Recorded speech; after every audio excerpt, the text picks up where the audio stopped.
Bob had his milk, so did Woody. Monkey see, monkey do. Yeah, but Woody's having dessert, though. That's the only thing. So. I'm having cookies with mine. It's all right. I'll second him. That's all right. That's all right. You don't even share, do you? I'll second. You know I live. Cable, we're ready to go? I'll second. Yeah. Thank you.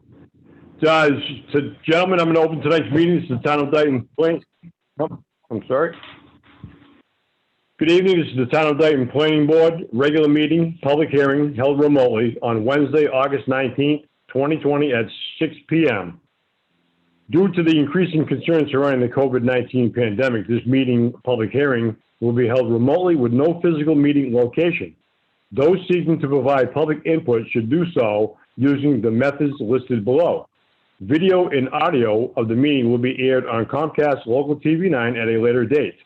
A live recording of the meeting will be available on the Town of Dayton YouTube channel, which can be accessed using this link, www.youtube.com/Town of Dayton.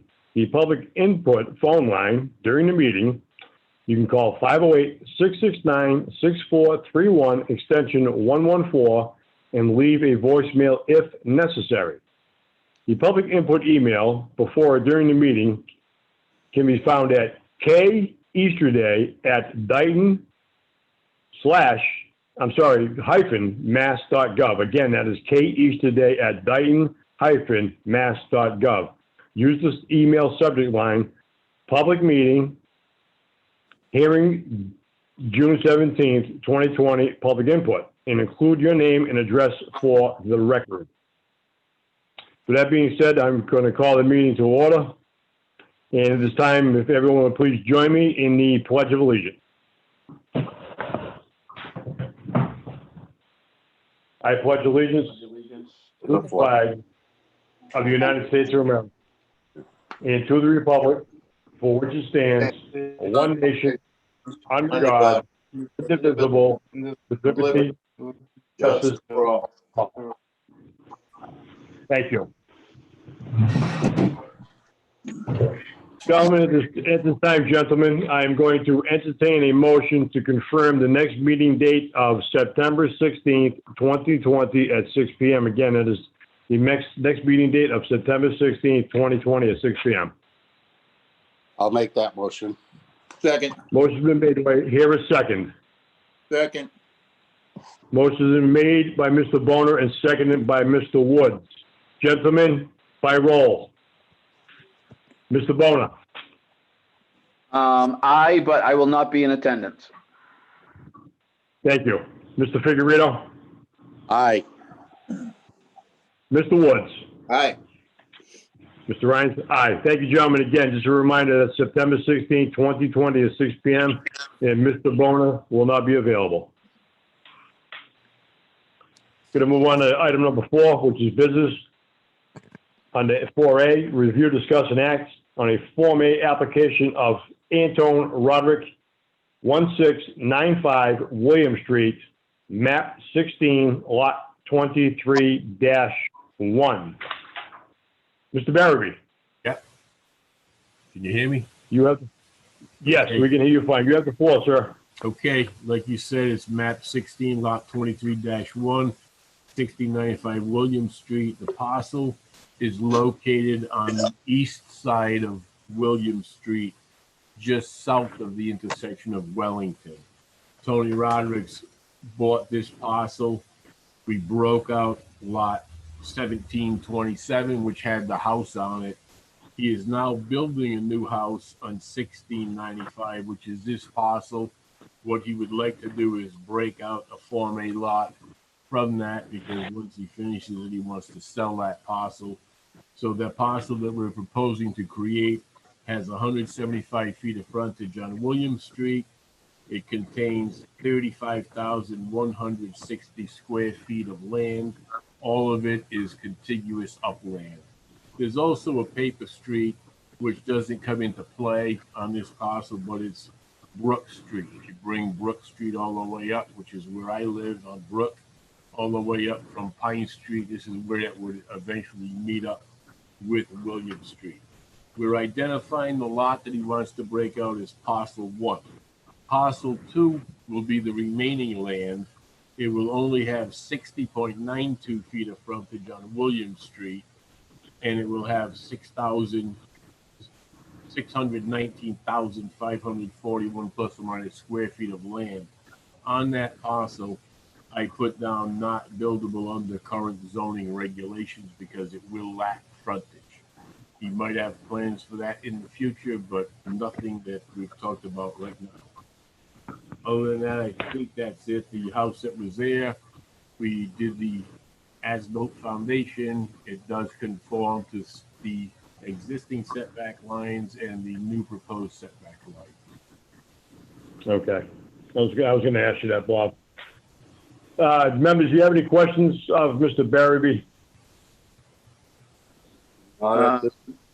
I don't think so. It looks pretty cut and dry to me. Yeah, it does. Mr. Figueredo, any comments? No, I don't have any at this point. Mr. Woods? I'm good. All right, gentlemen, with that being said, in the explanation by Mr. Barrowby, I'm going to entertain a motion to approve the Form A for 1695 William Street, map 16, lot 23-1. I will make that in form of a motion. I'll second it. Motion's been made. Motion's been made by Mr. Boner and seconded by Mr. Figueredo. Any further discussion? Hearing none, gentlemen, let's vote by roll call. Mr. Boner, Aye. Mr. Figueredo, Aye. Mr. Woods, Aye. Mr. Rhines, aye. Let the record reflect that's a 4-0 vote in the affirmative.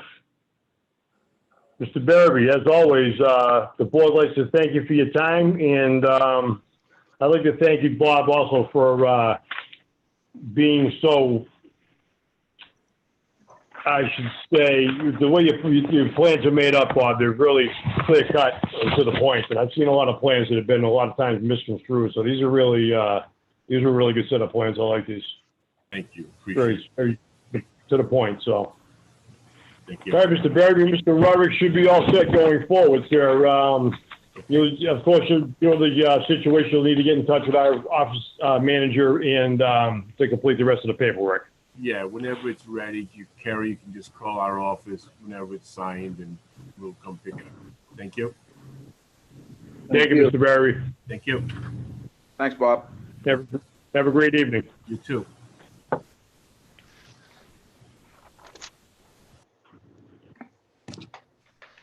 Go.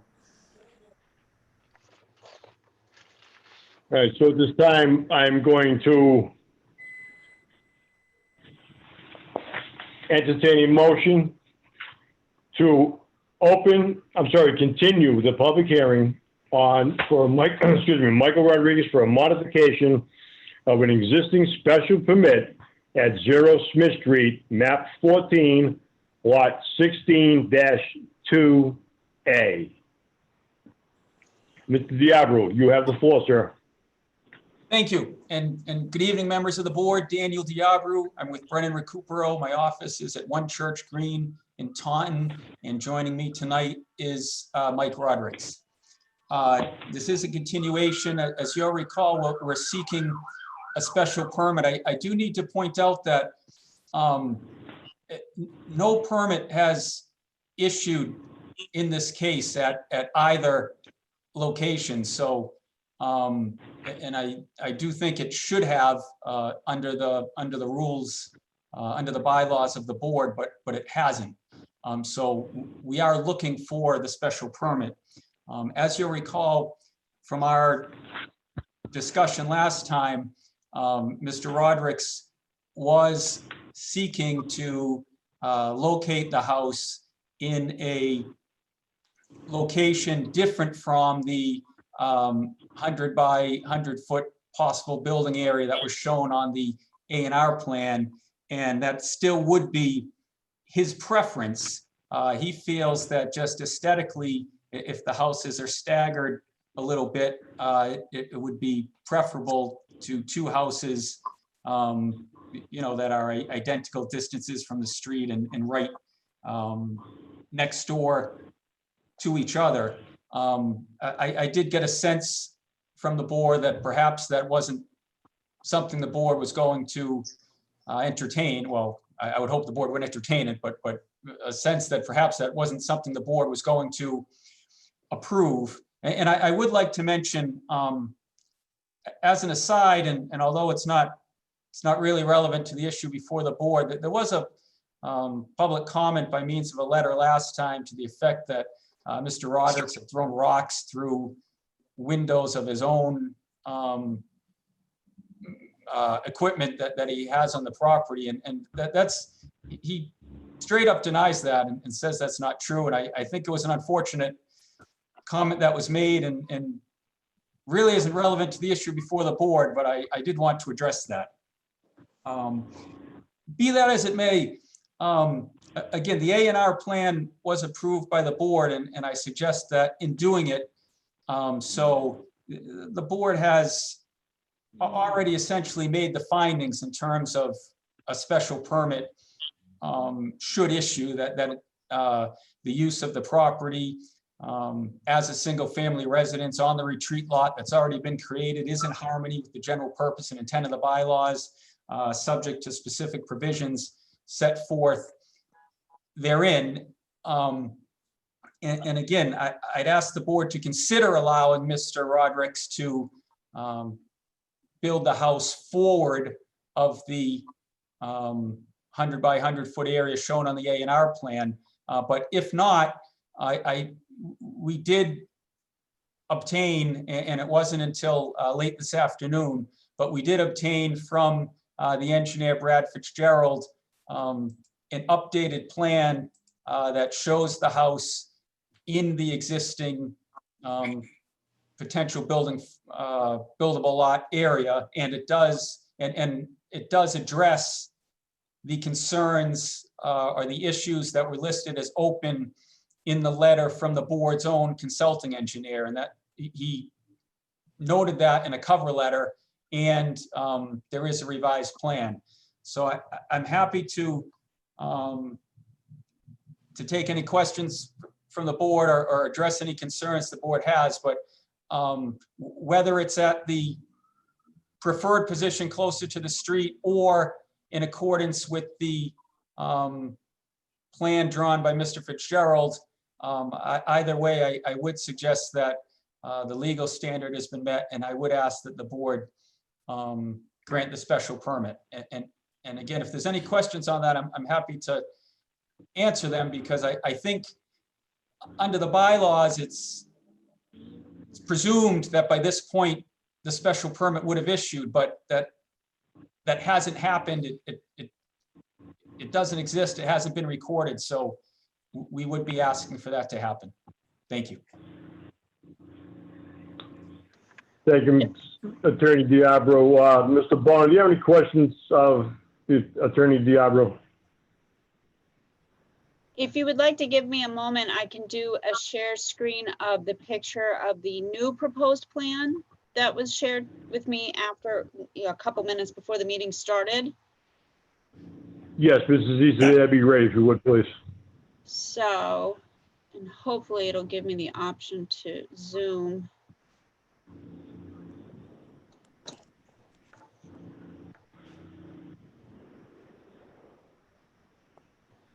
So here is, oh, sorry. Let me try that again.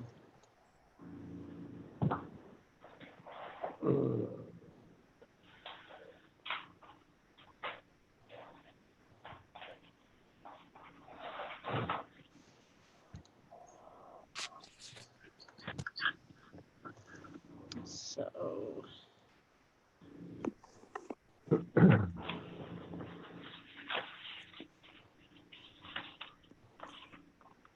You gentlemen have your old paperwork from last time. I leave you guys, if you could, just to pull up your plans, just to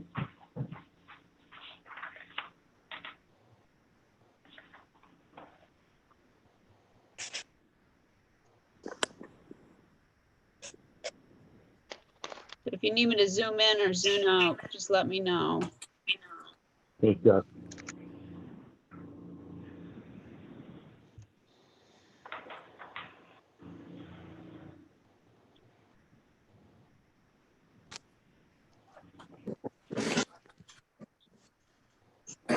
Is the new plan showing the same distance from the road as 130 feet? So, Kind of hard to see. It really shouldn't be because if he's putting the house inside of the 100 by 100 block, it should be further back.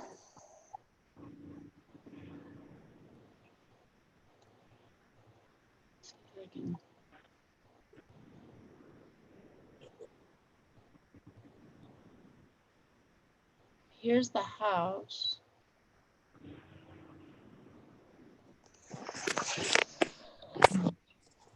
yeah, you gotta move the screen somehow, Kerry. I see all those faces are on the right.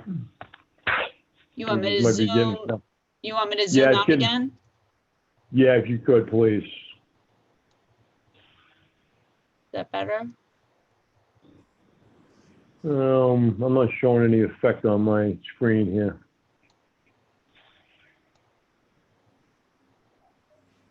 Is that a little bit better? No? No, it's Not not really, expanding Kerry. right now. See, no. All right, let's see. Kerry, you can't read that either, or As far as the distance, yeah. I'm trying to find.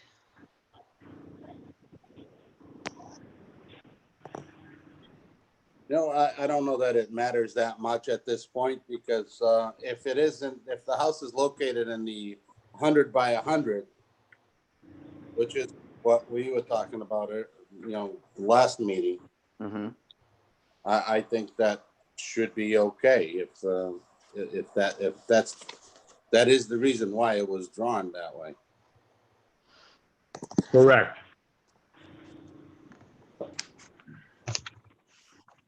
Let's see here.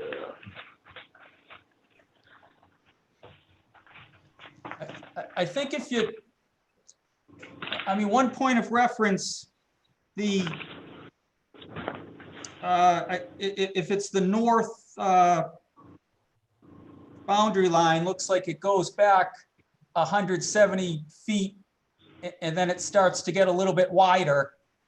And the proposed house appears to be behind that, if that could be used as a point of reference, if you concur with my reading of it. I guess what I'm looking at from the old plan and then comparing it to the new plan. And correct me if I'm wrong, but did the 100 by 100 foot box move at all? Because it doesn't look like it did. It just looks like the location of the house did. So on That's the what I'm seeing old as well. plan, it looks like that the house was back here.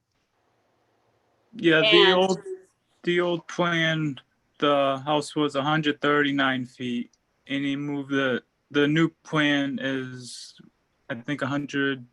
It's 70 more feet, so about 210 feet back from the road. Right, so what I mean is when you're on the plan that we have before us right now, that 100 foot by 100 foot box that we have here, that didn't move, right? No. It should not have, absolutely not. Right, so the way that that our building commissioner said, and I could be wrong, or if you have a question, is if you're still building this house within this 100 foot by 100 foot box, and that 100 foot by 100 foot box didn't move, then there's no modification on this plan, Correct. right? So there's no modification made to this. You're moving the location of the house, but you're still within that 100 foot by 100 foot, and you're okay. So what you would need to do is withdraw your application if that's where you want your house. Well, Correct. If I But can- we still need to fix the recording of the original special permit. That part still needs to be corrected. Correct. Right, oh, okay, so if that, Right? if that is going to be done, right, I mean, Right. because at the moment, he doesn't have anything. Correct. Okay, so, Correct. So we have been in talk with council, and forgive me, Chairman Rhines, I don't mean to speak over you or anything. No, not at all. And I'll let you finish, but just to let you know, we are not gonna walk away with that part unfinished, because we have been in discussions with council on our end to figure out how to wrap this up. Regardless of whether, you know, the modification is approved, whether it's withdrawn, or whether nothing is done, and we're still gonna rectify the outstanding special permit per se. So that is still gonna be done. But looking at what you have proposed here with the new plan, if you didn't move that 100-foot by 100-foot box, that buildable box, then there's nothing to modify on this. You just move the Correct. location of the house within the box, and within that box, you're okay, as long as you're within that 100-foot by 100-foot box. Does that make sense?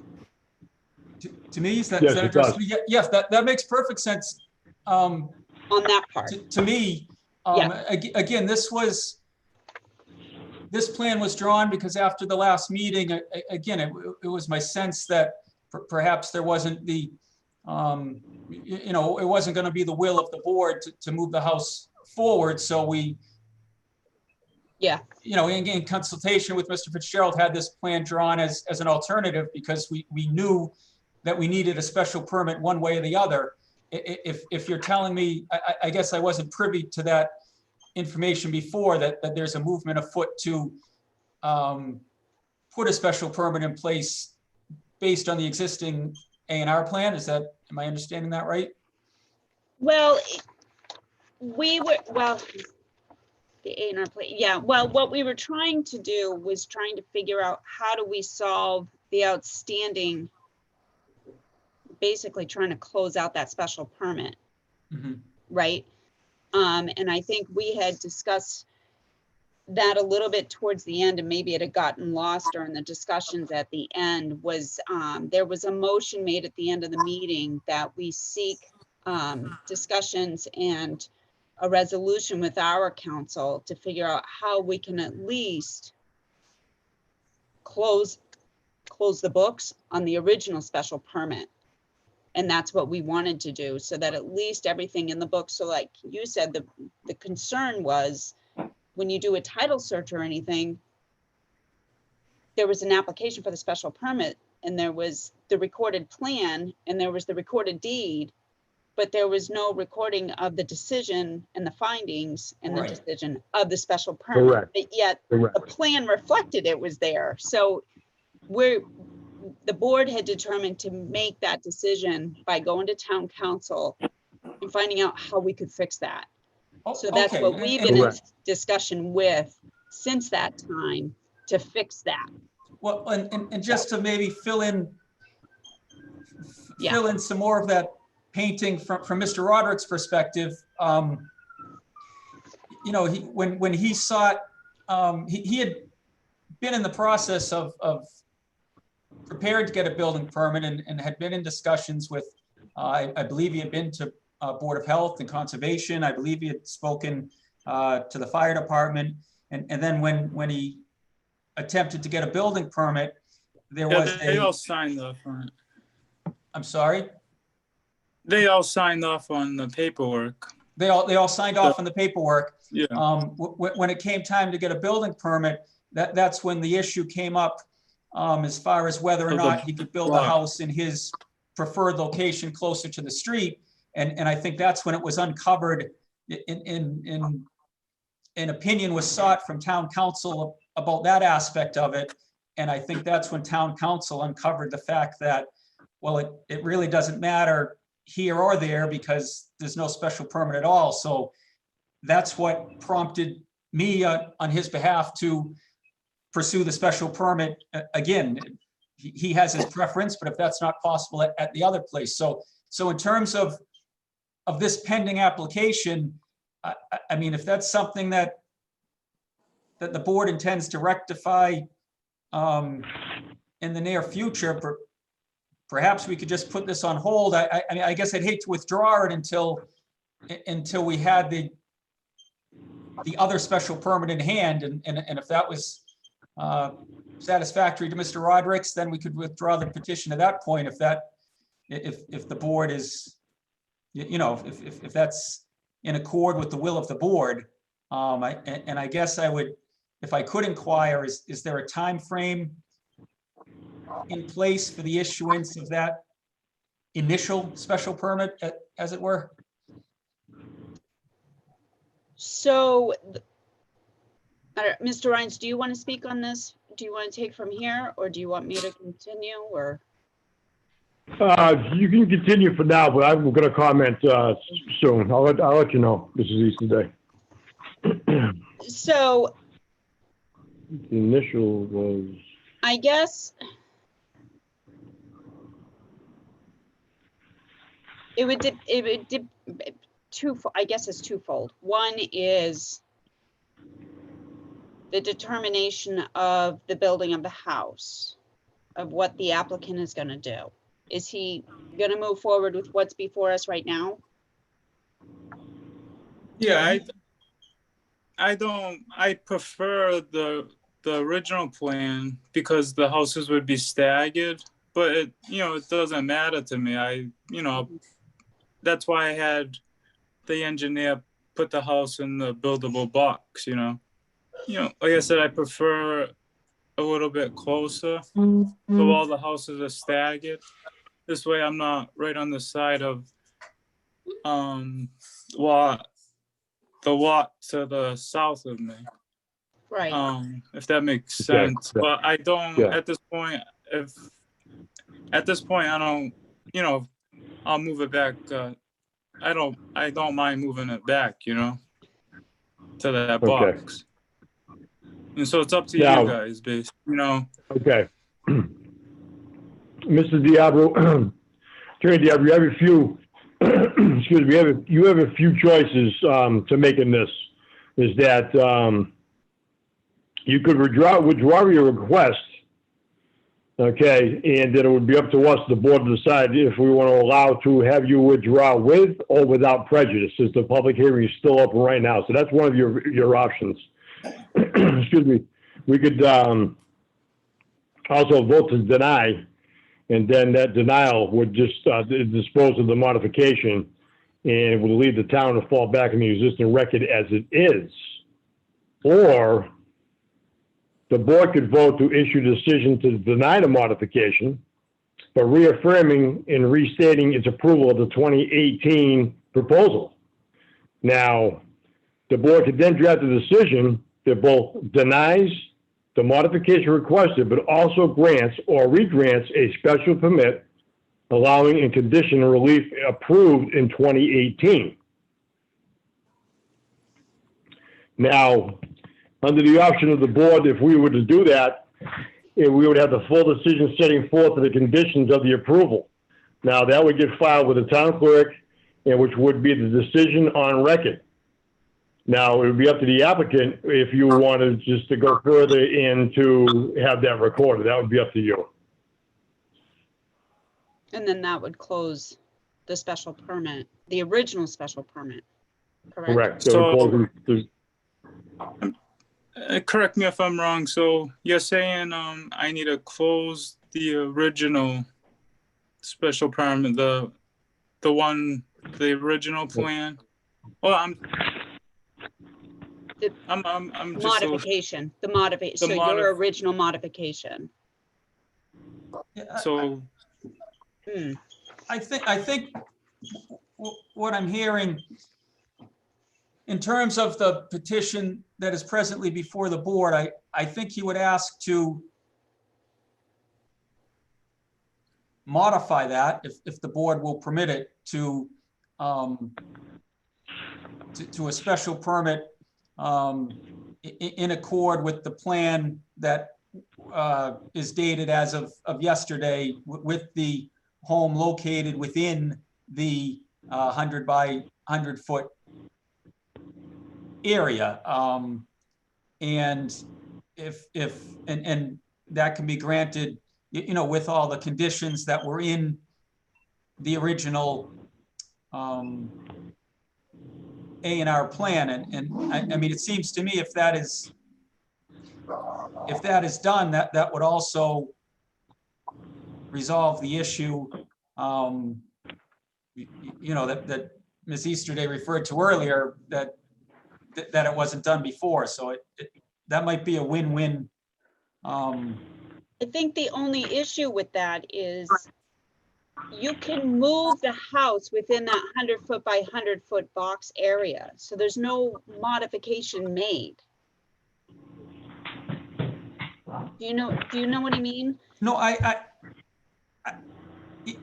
if there were already an existing special permit, I would agree with you 100%, but if he withdraws the application now, then he's kind of back into this area where where does he go from there? There is no special permit. He can't get a building permit.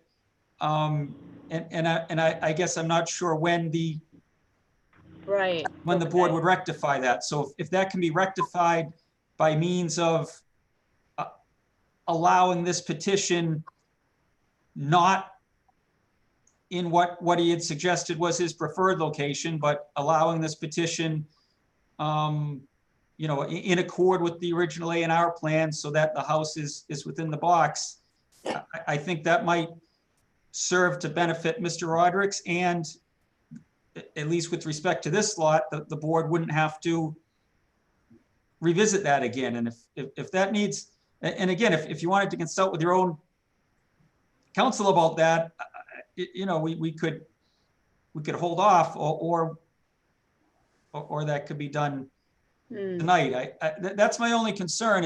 It's not so much, I think Mr. Rodericks is willing to forego asking the house to be moved, for lack of a better word.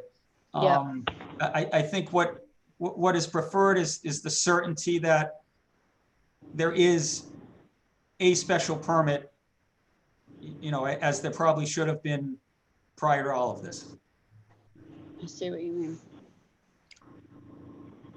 If I may, why is it that, you know, please don't get me wrong. I'm not trying to, I'm just trying to simplify this. Why can't we just grant them a special permit now? I mean, it is a buildable lot. He's building it. If he builds it within the 100 by 100 area, why can't we just grant them a special permit now? Mr. Figurito, I have to say that you're absolutely correct in that. Thank you. I mean, I don't understand the reasoning for all of this. If he's got a buildable lot, if he builds it within the 100 by 100 area, I don't see any reason to hold the process up any longer. But correct me if I'm wrong, please. No, that sounds good to me, you know. Like I said, I prefer being forward, but that's fine with me. Well, the only issue I have with bringing the house forward is that if we do that for you now, we're gonna have to do it for others. And to me, I don't feel comfortable with that, because it just keeps on going. There's never an end to it. No, I understand. I mean, the only reason like I said, I just want it to be staggered, you know, and at this point, it doesn't matter, you know, I'll put the house in that box, you know, that's no problem. Okay. So I personally, I'm ready to vote on this, just so that he can get going. And my opinion, there's no reason to hold this up any longer, but that's just my opinion. Okay. Mr. Bona, do you have anything you'd like to add? Yeah. I'm reading the 3 decisions that were sent to us by Attorney Winter. And I was looking at the number 3 on, it says the board could vote to issue a decision denying the modification. Pretty much what you said. And I was thinking, he has everything in place now. He's willing to build the house within the 100-foot by 100-foot box. So I'm inclined to agree with Mr. Figueredo saying that if he's agreeing to do this, that's what we asked for to begin with, then I think we should move forward. Mr. Woods? Yeah, I agree with Joe also. As long as that 100-foot by 100-foot box has not moved, and he's gonna build a house anywhere inside that 100 by 100-foot box, I'm fine with that also. Yeah, I think that was the way the board wanted to look at things last time, was that if it was buildable in the 100-foot by 100-foot zone, that we would allow it. So with that being said, do gentlemen have any more comments in regards to this? No, thank you. No. So, Mr. Diablo, you have any comments you'd like to make? I'm sorry, Mr. Woods, I'm sorry. I want Carrie to take down the map, please. You're all done? Yeah. There you go. Yeah, I want to see everybody. Hey, Woody. Mrs. Easterday, do you have anything else you'd like to add in regards to the conversation between the members and the attorney? I do not at this time. Okay, all right. Gentlemen, at this time, I'm going to entertain a motion to accept. Now, I just want to make sure that we're getting this right now. You're still coming in with a modification, Mr. Diablo, or you're just going to get rid of the modification? You're going to go with the original set of plans. Is that correct? Yes. Okay. So, gentlemen, at this time, I am going to entertain a motion to accept the submission of a Form A for an existing special permit at 0 Smith Street, map 14, lot 16-2-A. I'll make Where do you have the that. language in there, Terry, about the special permit? Or. I'm He's sorry. not coming in with a modification, so we have to go with what the original intent was. And I think I have that somewhere here. Let me, yeah, so that would be, gentlemen, I'm going to entertain a motion to accept the 2018. 2018, yes, decision Or plan. for the plan that was presented in 2018 for map 14, lot 16-2-A. I'll make that motion. Motion has been made by Mr. Figueredo. Is there a second? Second. Second by Mr. Woods. Gentlemen, any further discussion on this application? Mr. Hearing Ryan, I none. just want to make sure, Yes. hang on one second. I just want to make sure that we're voting on the plan that shows the home within the 100-foot by 100-foot box, correct? Correct. Okay. I'm wondering if there should be a note placed on that so that there is no changes made to what we are saying. That's my only. Correct. So I am going to just add a few words into that motion to state that the applicant is required to build the structure home within the 100-foot buffer zone and not to be out of it. That sounds good. So with that being said, gentlemen, I'm going to ask for a roll call. Roll call by roll, please. Mr. Boner, Aye. Mr. Figueredo, Aye. Mr. Woods, Aye. Mr. Rhines. Aye, that's a 4-0 decision.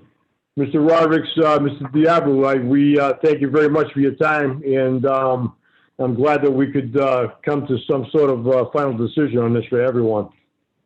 I'm glad too. Thank you all for your attention to this and your time. Thank you. Okay, good luck. Thank you again. I Mr. appreciate Rodericks, it. good luck with the property up there. Welcome to Dayton. Thank you very much. I will be in touch with our council to write up, well, I'll draft up the decision, have council review it. And then once that gets signed off, we'll have the 20-day appeal process go through. And then it'll be ready for recording. You'll get draft copies of it. And then Very I'll good. keep you apprised of all the timeframes and all that.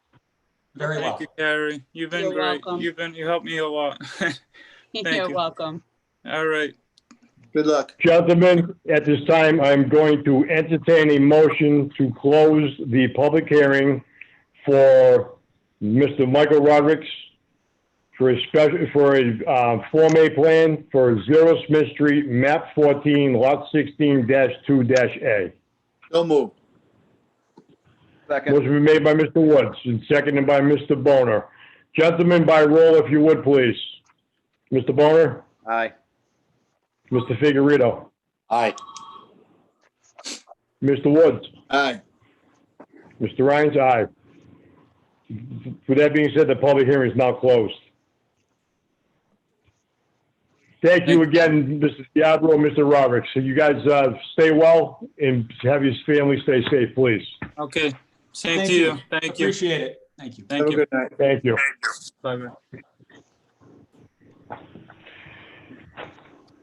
With that being said, we're going to move on to item number 4C, which is the public hearing for rules and regulations to amend the regulations governing fees and fee schedules. So at this time, I'm going to entertain a motion to open the public hearing. I'll make that motion. I'll Motion second. made by Mr. Figueredo. Mr. Woods seconded. Any further discussion on open the public hearing? Hearing none, let's vote. By roll, Mr. Boner, Aye. Mr. Figueredo, Aye. Mr. Woods, Aye. Mr. Rhines, aye. Gentlemen, at this time, we're going to be, we're going to have Mr. Eric Weinstein, I'm sorry, we're not moved on to that yet. We have to look at the fee schedules that was provided by our office manager, and this is in regards to the public hearing, but I just want to go back. I need to read this before we begin. This is the legal notice, the Dayton Planning Board, Wednesday, August 19, 2020. At 6 p.m., and this is held remotely through Zoom online program and notice of public hearing. Notice is hereby given. The Dayton Planning Board will conduct a public hearing pursuant to Mass General Laws, Chapter 41, Section 81Q, and Mass General Laws, Chapter 40A, Section 9, on the following proposed amendment to the Town of Dayton Subdivision Rules and Regulations, subjects being Appendix A, regulations governing fees and fee schedules. Members of the public attending this hearing virtually will be allowed to comment during the portion of the hearing designated for the public comment.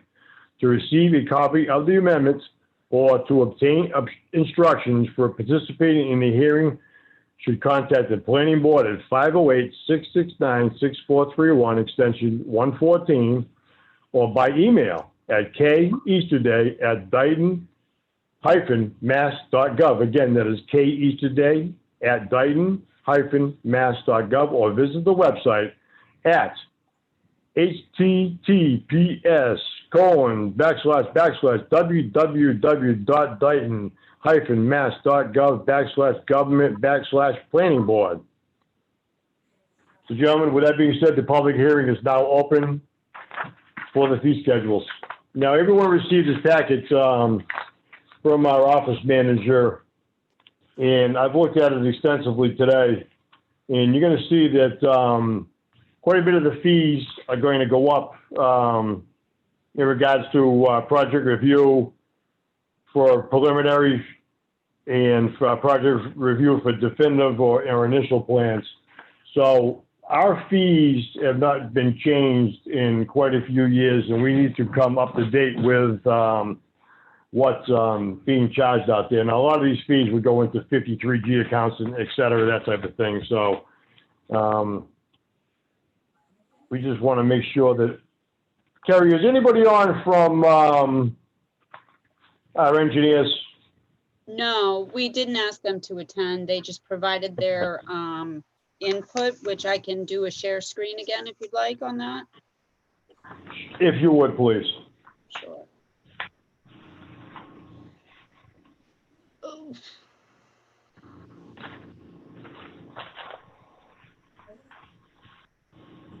All right. So basically, we're just looking to amend our project review fee so that it coincides into what our engineering services will cost, so that we can appropriately request the monies that are needed from the applicant for the 53G account. Okay. Now, I just have a quick question. Do we have to do this in 3 successive meetings? No, we do not. According to our subdivision rules and regs, the only thing that's required for amendments is to have a public hearing. So Okay. I can read that if you give me a minute. I'll find it. Had it highlighted and now I gotta find it. So under section 6, revision of fee schedule and regulations governing fees, it says the planning board may review and revise its regulations and fee schedules from time to time as it sees fit. Amendment shall be preceded by a public hearing. Any new regulations or alterations to the fee schedule shall take effect upon filing a copy of the amendments to the town clerk. And the planning board will review its regulations and fee schedule on an annual basis. And then at 6.2 says that the board may waive this provision in any year with a motion carried by a majority of the board members. So Okay. basically, the procedure for us to review is to have the public hearing, which is what we're doing now. And then once you make your vote, and then we submit it to and file it with the town clerk, then it takes into effect. Immediate according to the effect, okay. regulation. Okay. Now, gentlemen, I know that, you know, I'm looking at this myself, and the fees are jumping exponentially in a few of the criteria, but this is what the fees are nowadays, and I think that we're gonna have to approve these anyway, I think. So, has everyone had the opportunity to go over the fee schedule, Mr. Boner? Yes, I'm actually looking at it right now. So do we know if we're pretty comparable with surrounding towns? As far as for the application for the fees or Yeah. for the project reviews? All of it, really. For the applications, we're pretty in line. Okay. Okay. And then for the project reviews, you know, it's kind of tough to tell only because even our engineer, you know, sometimes it can fluctuate because it depends on how plans can come in. Right. You know? So the quoted price that we have here, from what they stated to me, was pretty much for your traditional easy plans, which is typically what we get. Okay. I would like to make a note that the last time our fees were revised was in 2007. Okay, I was gonna ask that question, thank you. Yeah, so it has been quite a few years. Oh, absolutely. So, and I think that's one of the biggest things when we went out for our RFP for engineering services, that was one of our biggest hurdles, was looking at the fee schedule for the project reviews because of the fee schedule in that department Correct. was, Correct, it correct, wasn't yes. really in line with quote unquote today's times. Okay. Yeah, so that was done in all 3 interviews that we have with everyone, they mentioned that. Now, should I read these individually, or can we just accept this as a group? As a I group. think we should be able to accept Yeah, it I as think a you can group say as presented. as presented, right? Okay. So, Mr. Woods, do you have any questions on the fee schedule? No, it looks good to me. Mr. Figueredo, any questions? It's a shocker, but honestly, I think that's what it is. From 2007, it's 13 years later. I'm very comfortable with it, yes. Okay. Mr. Bonner, any further questions, sir? No, sir, same here. I'm pretty comfortable with all the increases. Okay.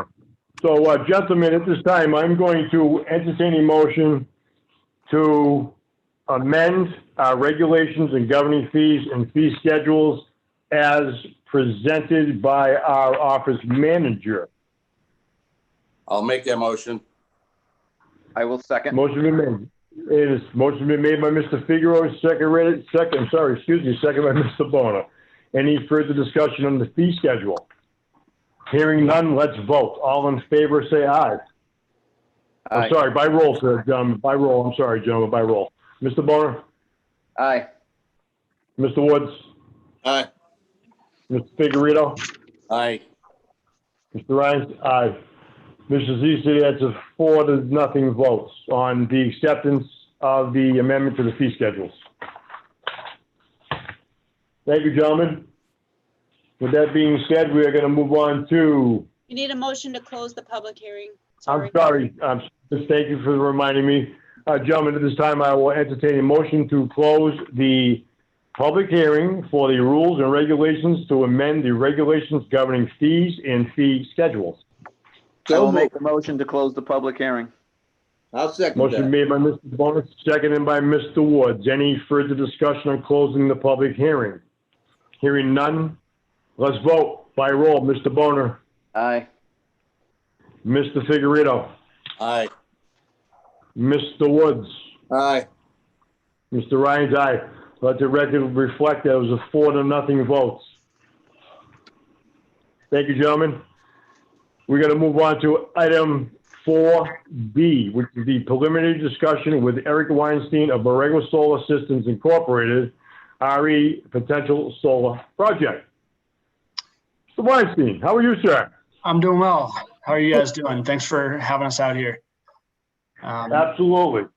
I appreciate it. I know I've had a couple earlier conversations with Kerry, and I want to make sure I was in front of you guys to kind of further have the conversation. So again, my name's Eric Weinstein. I'm a project developer at Borrego Solar.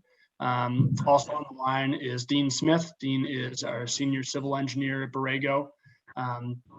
Just by way of familiarity, I know some of you probably have some familiarity with my colleague Josh Farkas. He has worked with you on the solar project at 2734 Elm Street. So that's kind of a context for why we're here tonight. We're interested in pursuing an energy storage project, so essentially a large-scale battery that would be located on 0 Hart Street. So that's a parcel just north of the solar project that I just mentioned at 2734 Elm Street, with access off of Hart Street. So as background here, the solar project just to the south was permitted a little ways back as a solar project plus energy storage. Generally, the large-scale solar projects that we have been developing in Massachusetts have been solar plus storage, meaning that they're generating electricity through solar and they're using storage to dispatch that energy in a variety of different ways. What we're interested in doing on the parcel just north of there, off of Hart Street, is a standalone energy storage project. It's a large-scale battery, as I mentioned. So in terms of a footprint of what a project would look like, it would be about 4 to 5 acres of space. That would be abutting the transmission line. The transmission corridor runs through that parcel. So when you're thinking of who are the abutters to the project area, it's really just the solar project to the south, and then the single landowner that owns the 2 parcels north of that out to Hart. So again, in terms of screening, you're about 900 or so feet away from Hart Street. Okay. There would be trees screening the project area. The area is wooded, and then the abutter to the south is the existing solar project. Okay, I was gonna ask you about the screening. I know the area. I used to walk as a kid, so I know it pretty well up there. I just have just a quick question. Would you reassess, how many kilowatts you guys plan on storing on site? Yeah, so it's a good question. I don't have a thumb on it that I can tell you right now. It's a large scale battery. I can explain what those look like. And the reason that we don't have an exact number on the system size is basically because that's going to be determined by a few different variables. One being the ultimate footprint that we have to work with. So once the wetlands delineation is completed, to understand the actual upland acreage. And then most importantly, the capacity of the transmission line to actually put that energy onto the grid and store it there as well. So that's something that would be determined once we submit an application with the utility to determine the capacity of the transmission line. Okay. To describe what the project would look like, we're looking at about 4 to 5 acres. These energy storage units they're modular batteries. So effectively what you'd see is a number of basically shipping container looking modular boxes that would house batteries. It would be connected directly into the transmission line. So as opposed to distributed generation solar, like there is just south where you have poles running out the street, this would actually be connected directly to the transmission line running through the back acreage. Okay, I was gonna ask you that if you're gonna go directly out to the line itself or just leave storage on site. So you answered that question for me. Sure. So, and I'm happy to answer any questions as they're coming along the way, but just kind of to bring it back to why we're here today is essentially to have this preliminary conversation regarding an energy storage project and understanding the avenue towards a permit to move ahead. I got a few questions. Sure. Is that going to be on the east side of the power lines? The west side. West side. Okay. Is there going to be fencing around this? Correct. There is. Okay. And who owns that property now? Bill and Donna Mendoza. Who? Bill and Donna Mendoza. Okay. Bill, okay. They own all the property? So they own a couple parcels. So it'd be the parcel next to the transmission line where the project area would be, as well as the parcel just north of there. That is their access to that parcel. That's their driveway. Okay. How far off of Hot Street is this going to be located? Around 900 feet. Okay, that's what I thought you had said. Okay, yeah, there is a buffer out there of trees. I'm looking at your plan now. Mm-hmm.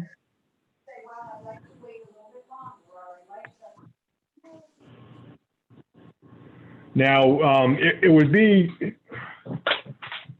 my interpretation that you'd have to file for a special permit under our solar use definitions in order to have to install this here at this location. Okay. Now, Public hearing too, right? Correct. You have to go through the full process of public hearing and such. Have you reached out at all to our building commissioner, Mr. Aguirre? Yes, I spoke to Jim Aguirre. My conversation with him was that describing the zoning is residential agricultural zoning, which is you would pursue a special permit for a solar project in that zone. Understanding his interpretation and what he mentioned you'd be speaking with the planning board about is that he would recommend pursuing a special permit under that solar use. Again, this is an energy storage project, so I want to be clear about that, but that would be his interpretation of how it would be matched up. Correct. I was looking through the solar bylaws earlier, and I tend to think in the same realm that Mr. Aguirre is in that Okay. regard. And that's something that I'm interested in hearing from the planning board is really, that Yeah, was his cool. interpretation, but I wanted to understand, if that's the same avenue that everyone here would see. Yeah, of course, Mr. Weinstein, with your presentation also, you have to go in front of the stormwater committee, that type of thing. So you already know all that. You've already been through all this through the different boards anyway. And we're, doing a Borrego project up there as it is. Now, Mr. Bowe, you have any questions in regards to this? Or just, this is a preliminary discussion type thing. Yeah, no, I'm looking at the aerial photo now. It doesn't seem to be encroaching on any wetlands as far as I could see. Am I correct with that assessment? Yeah, so what you're looking at there, if you're looking at the photo of the map that I had previously sent along, that's GIS data on the wetlands. Okay. Ultimately, we would need to perform an actual wetland delineation to figure out exactly where those lie.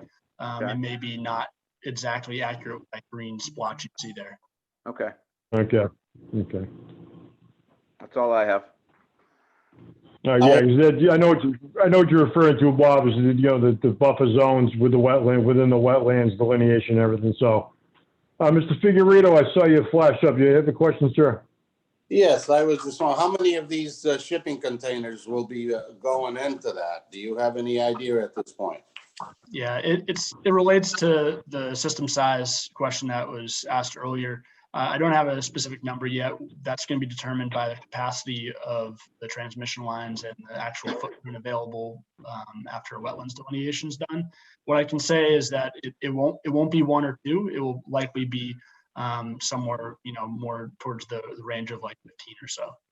It'll be higher than that, but just to give a order of magnitude estimation. I'm sorry, I didn't hear the number, Mr. Weinstein. Could you repeat the number again, please? I was saying that it's not one, it wouldn't be one or two of these energy storage containers. It would be more in the range of 15 or so. Again, please don't quote me on the number. It could be more than that, but just as an order of magnitude, so you understand it's a number, not a single digit. What is is there a danger of these things? What are the risks from the neighborhood, whatever? Yeah, so it's a lithium-ion battery, so the same dangers that are associated with batteries. These are just a larger version of what your computer, etc. But I don't know if Dean's there. I'll actually defer to Dean just because I know he's worked on a number of these projects when we linking these to our solar systems, and he could probably speak a little bit more to that question. Sure. We've visited this with other boards for the smaller energy storage systems that are companions to our solar systems. And these are remotely monitored. The temperature of the operation of the batteries is continuously monitored. And there are internal fire suppression systems that will be triggered automatically. There can also be other secondary systems that protect from that. That's really the one item that's a concern, is that there can be some overheating of the batteries. But these containers or enclosures are fire rated so that any fire would be contained within the enclosure itself. They have the automatic suppression systems that use either inert gases that just extinguish the fire or means of cooling the systems. And they have automatic disconnects that would shut down the battery operation to, to stabilize the heating of the system automatically as well. So how many batteries can one container hold? Well, they're made in small modules. So a single module or cell you could hold in your hand, and that's got containment around it. And then those are assembled into modules that would be a number of those, and then those are installed in racks. So there's 3 levels of containment of the battery systems themselves. I'm not sure exactly what the typical size is within a single enclosure. I think it's something on the order of, a megawatt hour, something like that, for one of these full containers. So this will be somewhere around a 15 megawatts on, Perhaps, as Eric said, it's not determined yet at this time, and there's a number of factors that go into that as well, because the batteries are designed to store energy for a certain period of time also. So the sizing of it is has to be determined with a detailed design later. Now, with these batteries, oh, go ahead, Joe, I'm sorry, go ahead. No, I have no further questions. You're fine. Mr. Vona, any questions? Just, my concern would be these batteries exploding. I mean, you hear about, the lithium batteries exploding in people's houses on those hoverboards or whatever that may be. And the houses are catching on fire and stuff like that. So if there's X amount of batteries in a container and one catches fire, it could potentially set off a chain reaction where, one of these containers could just combust and explode, That's my concern. Yeah, there have been some incidents of that type on systems that don't have the kinds of controls that these will, and the automatic, remote monitoring that's going to be happening there. There's a certain operating temperature range for the batteries. So as soon as it were to get outside of that range, it would alert the system, and it would begin to shut down before it could get to temperatures that would cause that kind of an incident. It will be temperature controlled as well. So there'll be an HVAC system that controls the temperature within the enclosure, within an operating range that keeps that under control as well. It gets very hot inside containers in the summer, trust me. without the air conditioning, yes, you're correct. I have nothing further, Mr. Chairman. Mr. Woods, any questions?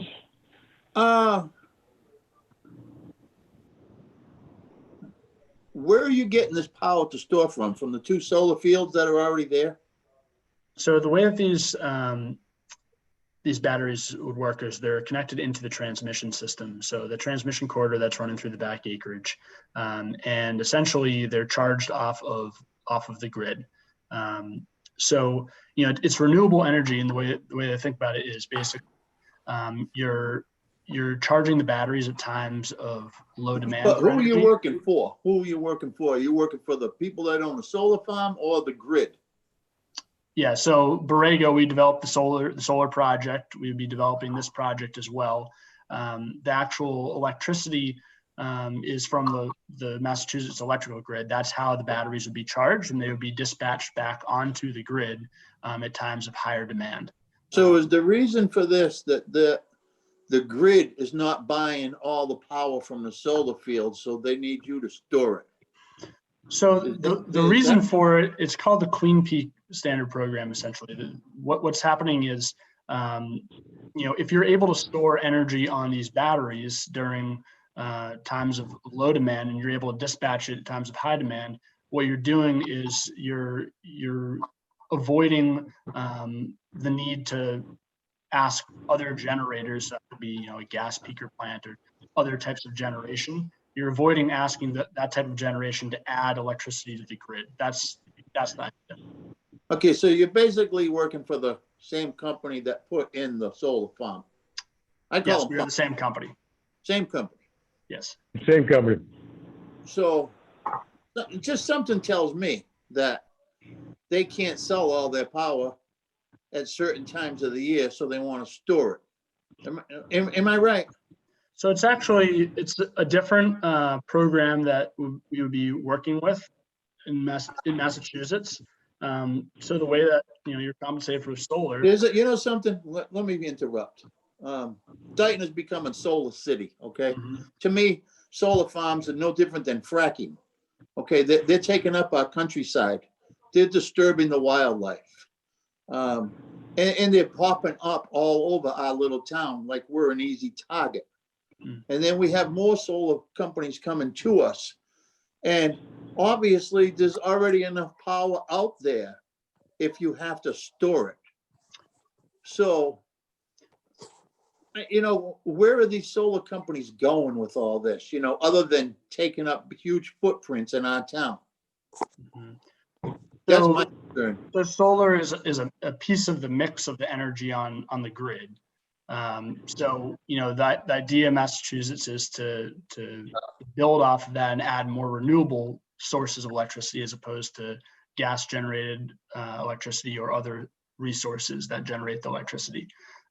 What I was saying earlier is basically having a battery on the grid allows you to store the electricity when it's not in high demand, and then put it back on the grid when it is in high demand. So you're effectively reducing the grid's footprint on generating more new electricity. But your company knew about this before. They just weren't upfront with us. This is a new. Us. And that's the way I feel, because I'm not going to get into what other solar farms came to us and what they said and what they did and how they change things after they get their permits. Because I'm seeing things change. Yeah, it's a totally different program. This is this Greenpeace. There's all kinds of programs and incentives, and they got to be signed on. Everybody has a time limit with us. Oh, it's so important that they have it signed by such and such a date. Mhm. And then nothing happens, and then things change. So I know this is just a preliminary hearing, but I want to do a little more research on this. Okay. Okay. I think one of the things that Eric's pointing out there that may not be clear is that this is going to store energy that's produced by all means. It's not just solar energy that's being stored in the system. It will be part of the mix, as Eric said, of the energy that's available there. The idea of the energy storage is that the transmission system has more energy that can be used at times of low usage. So you take that and you store it so that it can be used at a higher use time.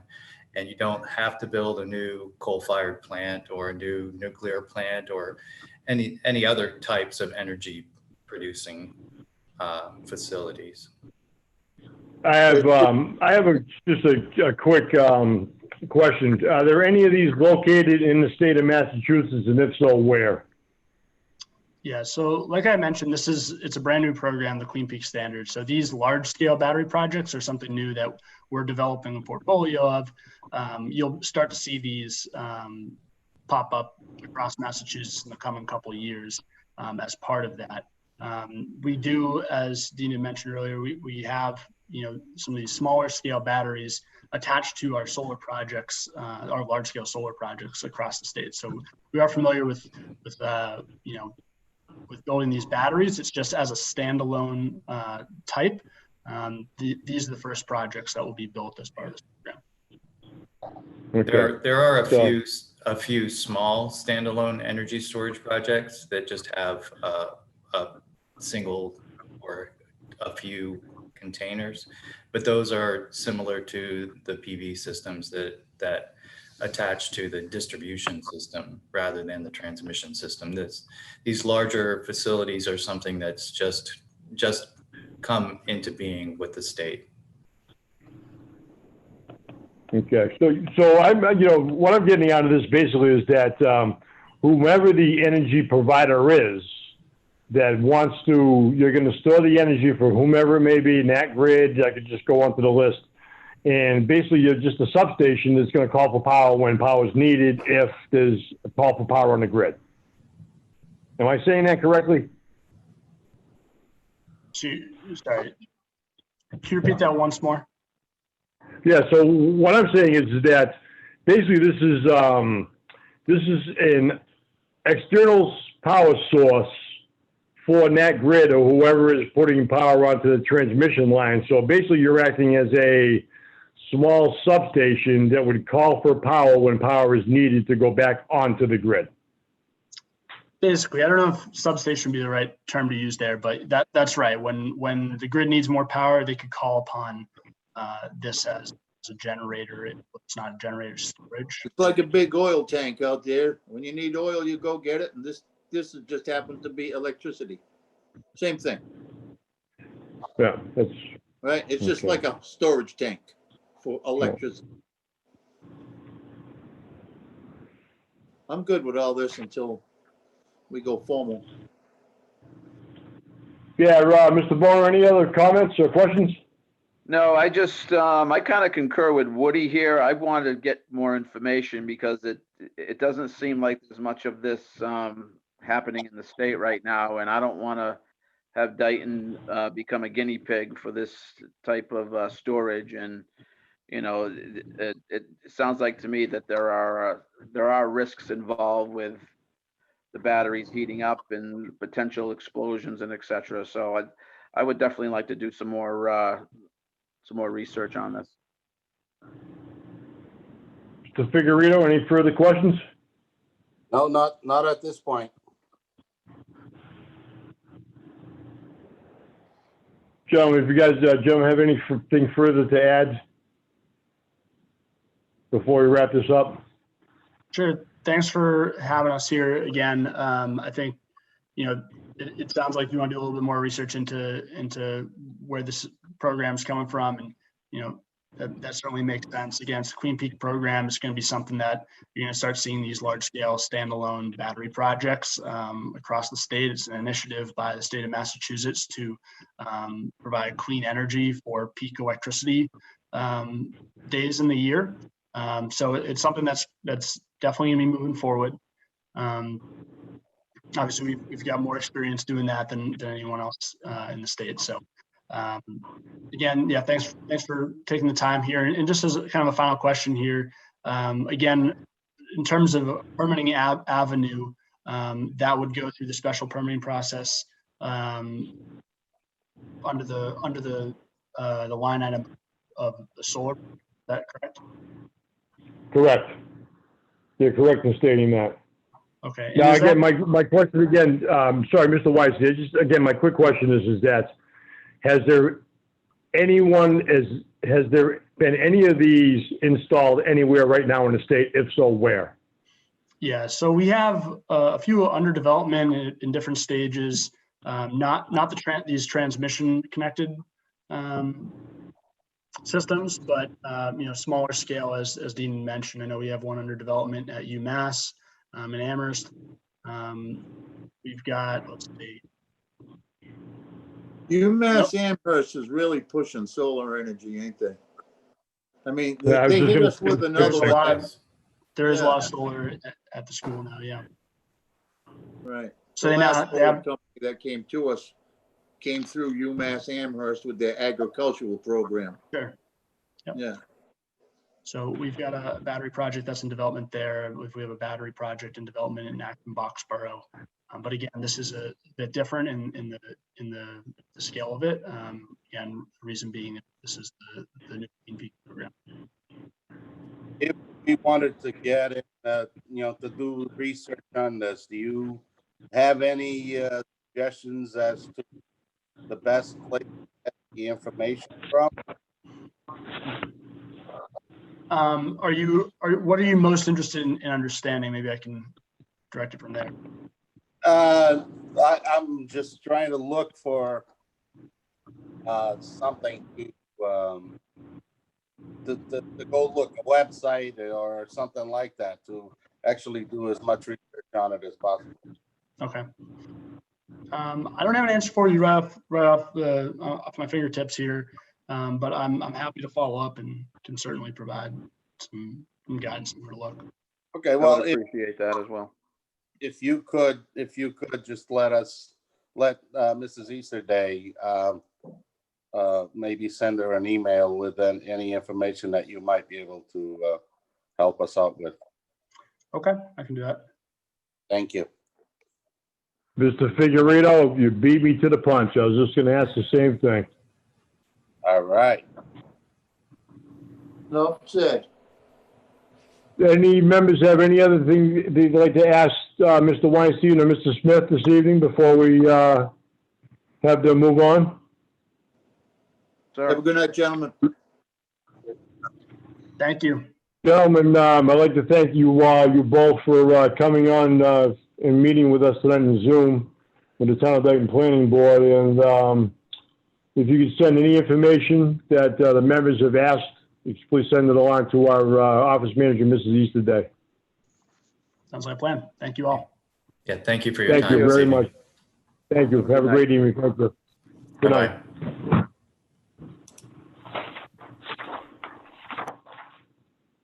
Here you go. Here you go.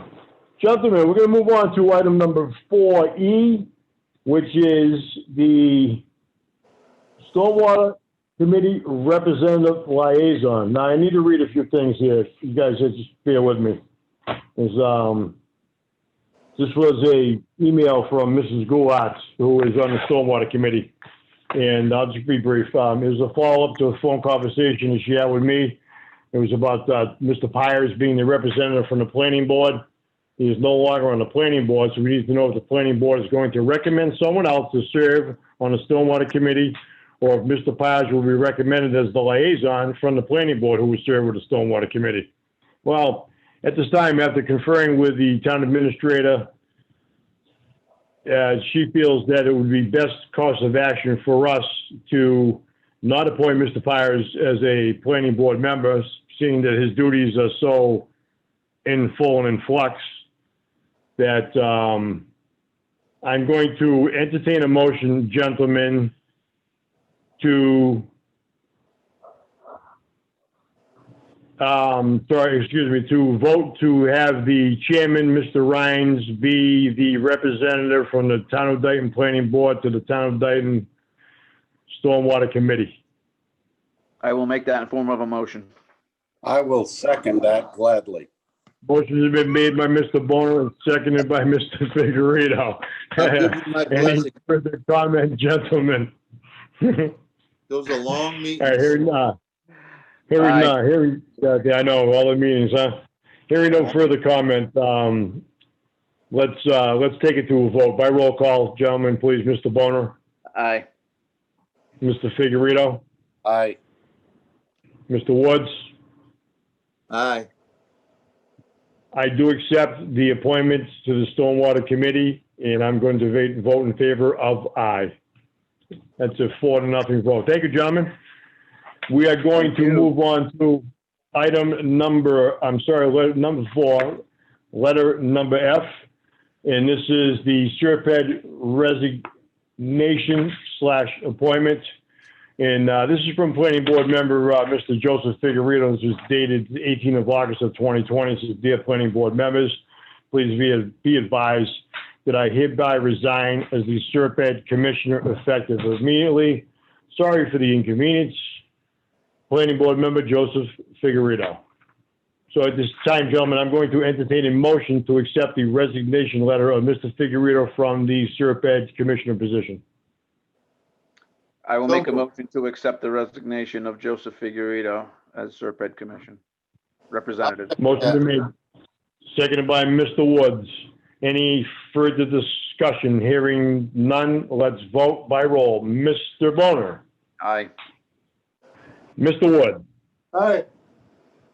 Mr. Rhines, aye. Mr. Figueredo. Aye. That carries 4-0, gentlemen. Thank you very much. We're going to move on to item number 4F, which is the review, discuss, and act on the appointments. So I have a letter from, and this was dated on, August 11th. I'm sorry, August 11th. And this is sent to our office manager, Mrs. Carrie Easterday, and this is from Mr. Jeff Cavallo. And Mr. Cavallo says that he would be willing to accept the position as Serped representative going forward. So I'm going to entertain a motion. I will make a motion to nominate Jeff Cavallo as our Serpent representative. I will second that. Motion's been made by Mr. Bonus, seconded by Mr. Figueredo. Any further discussion on the appointment of Mr. Jeffrey Cavallo as our Serpent representative from the Town of Dayton Planning Board? Hearing none, let's vote by roll. Mr. Boner, Aye. Mr. Figueredo, Aye. Mr. Woods, Aye. Mr. Rhines, aye. Let the record reflect it was a 4-0 votes. Thank you, gentlemen. Thank you, Mr. We're Cavallo. thank you, Jeffrey. We appreciate it. Gentlemen, with that being said, I'm going to move on to item number 4G, which is the review, discuss, and act on remote participation. Now, Mrs. Easterday, the office manager, provided a packet to everyone. And what this does is that this gives us the capabilities to go further once COVID hopefully disappears, that we can accept remote participation, which would be by phone call or this medium or whatever medium we decide. If if you're away for the evening and you decide that you want to jump on your PC and you want to attend the meeting, you can attend that way. You can call in by phone and attend that way. So this is unfortunately a formality. I'm going to read part of this right now for the record itself.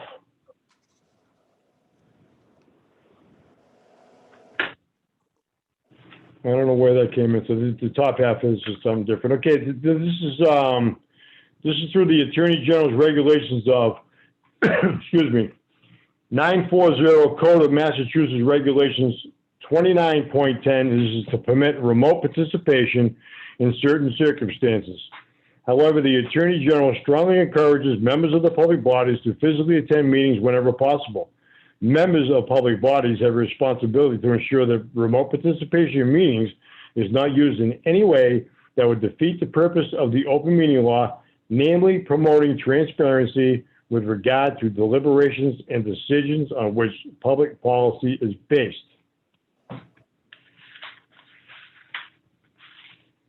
Now, if you look further down into the packet itself, it also says that if we're doing remote participation, I believe the town is working on this now, is that the disability part of this would be to call in. They would be able to look at the screen and see what was being said, that type of thing. But that's something the town's still working on. But I just want to go into some of the questions that were asked, and it says, like, how can the practice of remote participation be adopted? And it may be used during a meeting of a public body if it has been adopted by the chief executive officer of the municipality for local public bodies, the county commissioners for public county bodies, or by a majority vote of the public body for retirement boards, district, regional, and state public bodies. And the chief executive officer may be the board of selectmen, the city council, or the mayor, depending on the municipality. And that's to see Mass General Law, Chapter 4, Section 7. Now, I believe the board of selectmen has already entertained and passed remote participation, but it's best that we do this individually as boards. That way we're covered, and it's just in the necessity that we have to use this medium. So at this time, gentlemen, I'm going to entertain a motion to accept remote participation going further as of this date, August 18, 2020, for the Town of Dayton Planning Board. I'll make that motion. I'll second. Motion has been made by Mr. Boner and seconded by Mr. Figueredo. Any further discussion, gentlemen, on remote participation? Hearing none, let's vote by roll. Mr. Boner. Aye. Mr. Figueredo. Aye.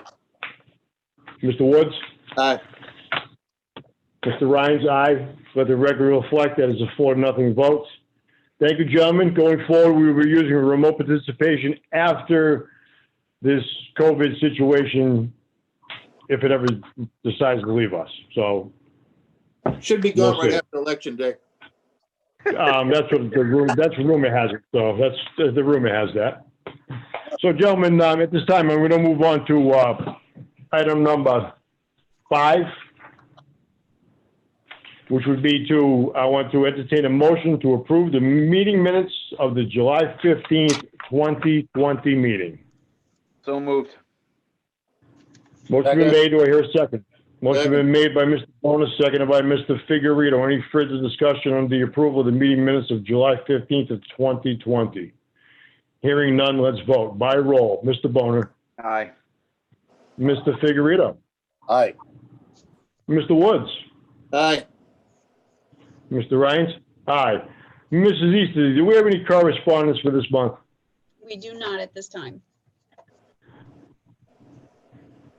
I'm sorry, I just want to go back. I'm sorry that I did not ask if there was any public input under both public hearings that we held. I would assume there was none. No, I would have stopped you. There was no public input. Yeah, I'm sure, but thank you, Mrs. Easter. You're welcome. So with no correspondence, gentlemen, I'm going to go on to item number 7, public inputs. Nothing. Hearing none, I just want to just remind the members again that our next meeting is on September 16th, 2020 at 6 p.m. and it will be through this meeting again.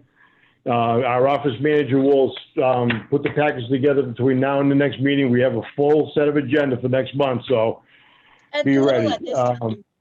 Still little at this time. Is it? just so you know. Okay, all right. So we're not building up.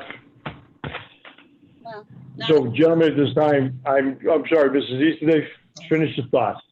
Oh, no, I was just saying, as of right now, it's just a Form A, and then Mr. Castagnetti from Long Built Homes regarding Hunter's Hill. That's all we have for the agenda at this time for next month, so far. I just want to comment on these screenshots for this evening. I know Mr. Bone is in the same location and Mr. Figurito is also, but Mr. Woods, you seem to be like fading in and out. Is there a? Oh. What do you That's mean a fading in? virtual thing. You don't like it? Well, no, I like it. I wasn't sure if I was like, hallucinating or that type of thing, so. He's a go. No, you're good. See, I can change it up if you want. How's that? Oh, I like that the too. other They're one all better. good. Like that Dude, one? you've been working on this, I'll tell you. How about that one? Oh, that's a Oh, good the one. sky shot's great. Is there any asteroids in the back? There's a few. The Milky Way. Okay. All right, so John, I'm sorry. With that being said, I'm going to entertain a motion to adjourn. I will make a motion to adjourn. But Kelly, I'll be there in 10 minutes. Motion been made to adjourn. Do I hear a second? Motion been made by Mr. I'll second Figurito that. to adjourn. Any further discussion on adjournment? Let's vote individually. Mr. Boner? Aye. Mr. Figurito? Aye. Mr. Woods? Aye. Mr. Rhines? Aye. Cable, thank you very much, as always, for providing this information out to the general public and putting it out on cable. Thank you, Is that- Cable.